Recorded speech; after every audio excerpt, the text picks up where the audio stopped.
And it won't be. I was wrong, by the way, in addressing it to the original person, but then it would be addressed to everyone now, so... Okay, just an excerpt about the theme of mere ideas. Talk about a Cleveland State professor here. There's the Jeffrey Jones experience, for example. There was a man who could only entertain his ideas, what few ideas he had, like me in my Vietnam War protests. He was trudging around in a circle of small radius by insisting with fair dogmatism that they were only ideas. The notion that some of his airier postmodernisms could be tested by the experience of those who lived out those ideas was anathema to him. I should not have attacked Jameson for his uncritical support of Castro's Cuba in Jones's class. After all, Jameson was Jones's teacher, but Jameson's airiness here represented just exactly the issue I had with Jones. I really give no credence at all to the experience of the victims, the political prisoners and their families who have suffered under Castro's government. The facility of rhetoric which characterizes people like Jones, and by the way, he's at Utah. He's in Utah now, Salt Lake City, teaching, which is a sufficient punishment for anything he's done. The facility of rhetoric which characterizes me as well has to be set against the inarticulate, crude, limited, and often unattractive broken English of those who are not masters of this discourse. Those who do not have the luxury of a hotel room and a guided tour through the paradise, workers or consumers, those whose experience is not already narrated for them in the fashion of Disney World, at which pre-recorded taped messages tell the visitors at each moment what proper conduct is and what they are to be paying attention to, and immaculately dressed and silent black men are everywhere sweeping up the bits of discarded trash these visitors toss away, almost out from under the visitors' feet, but with such perfect servility that the visitors are unaware, focused as they are, on the Minnie Mouse and Donald Duck costumed and equally silent humans who are posing for photos with their children. Minnie and Donald speak only through the medium of their huge, unwieldy, and no doubt hot and uncomfortable character masks in severely distorted voices that are always completely in character. Disney World is also the only place on earth, I believe, that would dare to present a Moroccan street in their world theme area that is completely sparklingly clean. Well, there are those that are not visitors to the theme park and so have only their broken and distorted and crude half-phrases in which to signal, and generally signal covertly, that this splendid pre-recorded narration covering the package tour does not cover everything, but to attend to those broken voices is to stray off the tour, and one may not be able to get back on the tour if one does. I remember also Jeffrey Jones in the elevator at Rhodes Tower delighting in the postmodernism of the Galleria. As I say, for the Jeffrey Joneses of the world, any paradise will do. Consumers or workers, it hardly matters, so long as the air conditioning, which is always working, and the soft, caressing narration never ceases. But this facility of ideas, of mere ideas, is only one part of what I mean by mouthings.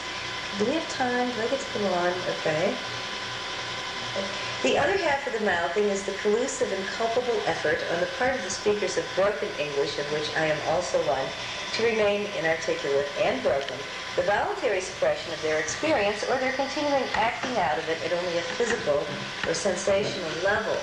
It is a sort of incarnation in the Gnostic sense that brings down to the lowest and most limited level, and the determinedly most stupid as well, that dislocated and untotalizable experience, and in so doing keeps it eminently safe.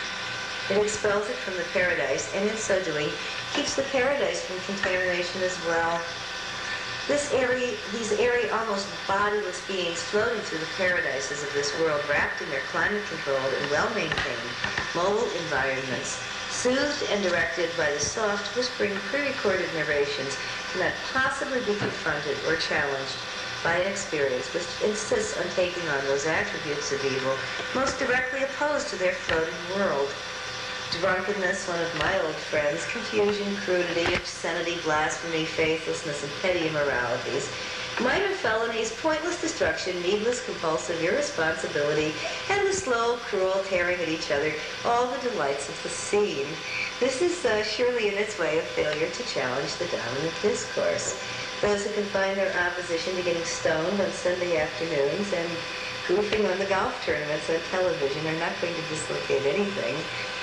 To carry the confrontation forward, one needs art and skill, learning and virtuosity, all qualities as fully rejected by the seen as by the dwellers in paradise, yet just those qualities as fully distrusted on all sides as they can possibly be are those which I hope you and I share, whoever you are.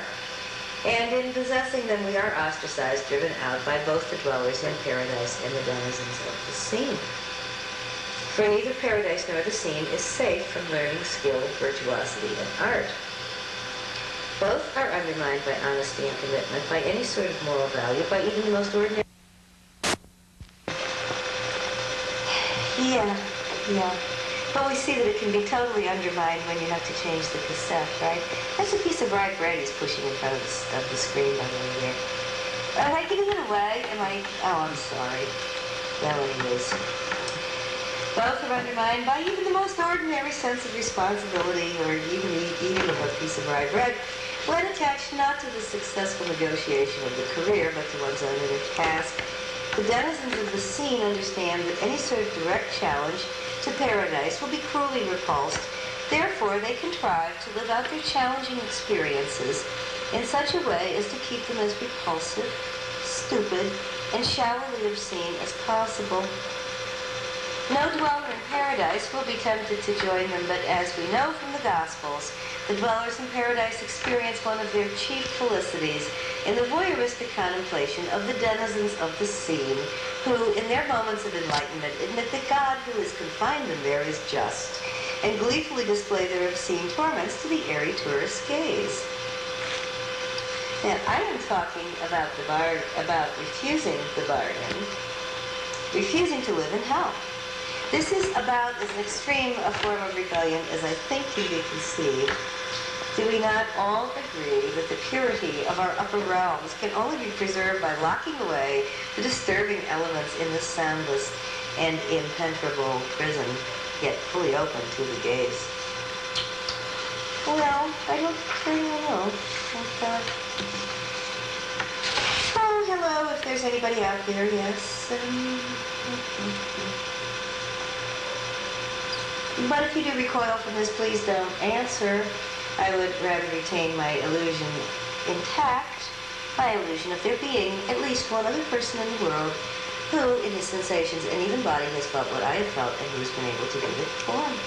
And I would rather believe that there was at least one other person who could receive the communication and will try in reaching all of you to, well, we might find one out there, eh, Jim? Yep. Nice place, nice.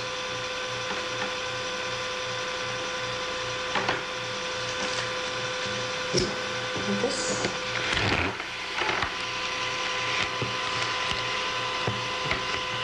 Right in front of the TV screen. Oh, ouch.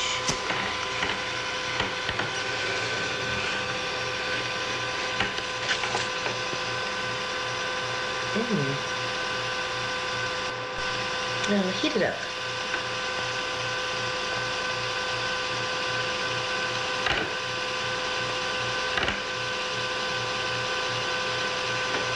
Good. Okay, now, there, and the wrist, dear. Go. Come on.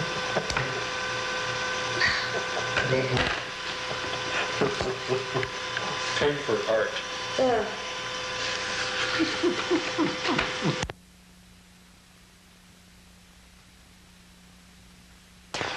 So we're going to start with the candle, right? This is more pain for art. Well, I shouldn't. Okay, what should we do? We should let the candle burn a minute. We have to reassure you, this is a steak knife. It's not really sharp. It'll get hot.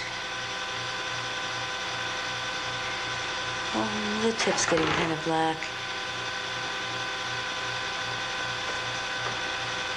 I have to take off my watch. Yes. there. You know what they say, time stops when you're having fun.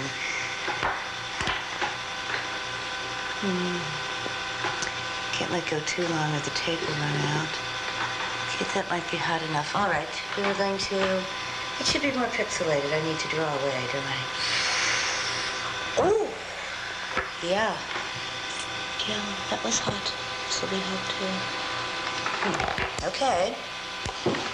Ah, yeah. Okay, so this is, I believe, Palestinian red pepper sauce. It's good with bulgur wheat. There's a Turkish dish. You put the bulgur wheat in the, you put the bulgur wheat in the olive oil and let it simmer a bit.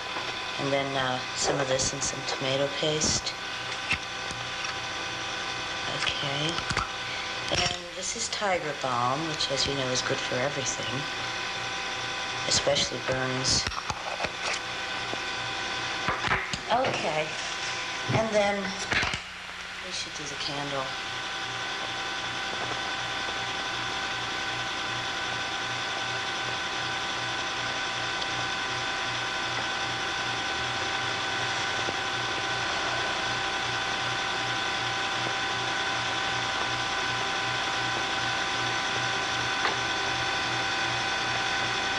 Do you think it'll be pixelated enough that close? Yeah.